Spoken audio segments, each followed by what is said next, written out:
Are pre-service teachers receiving adequate training to work with children who are on the autism spectrum?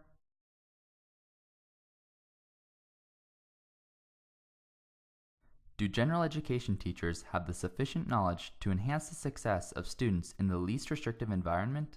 To answer this question, we asked pre-service teachers questions about autism spectrum disorder. Let's see if they passed the test. Have you had any experience with someone on the autism spectrum? Yes. Not a whole lot. Yes. Yes. Yes, I have. A limited experience. Given your academic training as a pre-service teacher, how prepared do you feel you are to work with students diagnosed with ASD? Not very prepared. Not really that prepared. I feel I am a little bit prepared. Very, very, very little, because I don't know what that means. Not very prepared at all. I don't feel that I've had any prior classes or anything that have benefited me. How prepared do you think your peers are to work with people who are on the autism spectrum?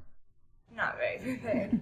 I would say that through my job, it gave me that experience, so I'm more prepared than people who didn't have that prior experience. I think that they have a similar experience as me and that they are not that prepared. Probably not as much, because it's hard to get the experience. I'd say probably about the same as me, not very much. They've taken the same courses as I have, and we haven't talked about anything with autism in it. Could you name the 3 core features we associate with autism? I believe social is one. Communication, and what is the other one? Maybe eye contact. No, you're not. Sensory. Probably cognitive. And then maybe physical. No. I cannot. I don't know any of those. No. These students and teachers are not the only ones who do not know the criteria for a diagnosis of autism. In fact, a formal survey given to 161 pre-service teachers found that only 40% of the students who responded have adequate knowledge of autism. The average score on the Autism Knowledge Scale was a 64%, or a D. How likely do you think it is that you will have a child with autism in your classroom? Probably pretty likely. I think it's going to be pretty likely. Very, very high. I also plan to become a special ed teacher, so even more high. I would say it's very likely. Pretty likely. I honestly don't know how often a student would come in my classroom with autism. Let's say you have a school with 1,000 students. How many students do you think would be on the spectrum? 5. Probably like 20 to 30. Maybe 5 and up. Maybe 20.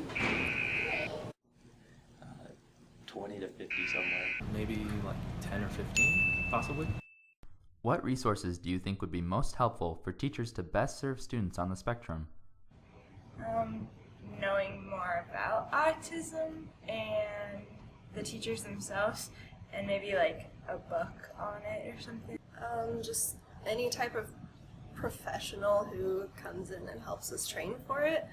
I think more trainings, or maybe even more classes in undergrad that have to do with it, because it's a very real possibility that we could have kids with autism, in our classes. So I think it'd be important to have more classes that have to do with and how to help those kids. Probably more experience with them. I know it's a lot harder, but just being able to interact with them. I would assume special aides that come in, they could be a lot helpful because they have more experience in education with that. And I suppose other teachers who have already been teaching for a while could help as well. I'm not sure. Students in the video suggest several ways to better support pre-service teachers in serving children on the autism spectrum, such as books, trainings, and undergraduate courses. We also found that correct knowledge about ASD is predicted by increased familiarity and increased instruction. What are our next steps? It is clear that pre-service teachers have room to improve on their autism knowledge. Increased knowledge will prepare students to educate students on the spectrum in the least restrictive environment. Our survey showed that most students have had at least a little training in ASD, but only 18% of respondents felt that they had received in-depth training. The trainees conducting this research hope that their findings will motivate faculty at all universities to provide extended learning opportunities to their pre-service teachers, as 1 in 68 children currently meet the diagnostic criteria for autism. This public service video is brought to you by the 2018 Utah Regional Leadership Education and Neurodevelopmental Disorders Research Team under the direction of Dr. Gwen Mitchell from the University of Idaho. Team members include Amanda Hagman, Eric Demaray, Shane Barker, Melissa Christ, and Nikki Baldwin. We would also like to thank Morgan Nash, who participated as a research assistant, and Aaron McNee for his work on this video production, both students from the University of Idaho.